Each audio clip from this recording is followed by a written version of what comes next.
Lahore high court ने मुकदमात का record पेश न करने पर शहबाज गिल की हिफाजती जमानत में 6 फरवरी तक तौसी कर दी।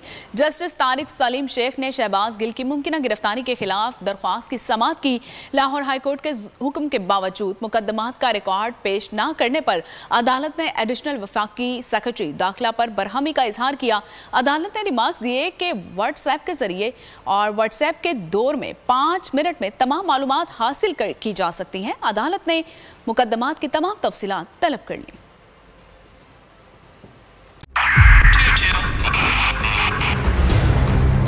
उधर 22 बहुत सारे तोहफे भी देखे गया पाकिस्तान की आवाम को। पाकिस्तान की आवाम को एक तोहफा ये दिया कि आवाम को पता चल गया कि पाकिस्तान का मीडिया क्या है। साल 2022 में सबसे ज्यादा देखे जाने वाला चैनल बोल न्यूज रहा नंबर 1। हमने बहुत सारे शोज और ट्रांसमिशंस की, पूरा साल मुसलसल जदोजहद में निकल गया कि ये वोट ऑफ कॉन्फिडेंस के पीछे कौन लोग थे।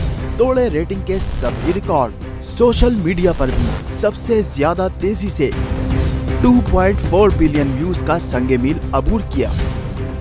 एंकर्स को भी आवाम में सबसे ज्यादा मकबूलियत मिली और सोशल मीडिया पर भी बोल रहा सब पर भारी।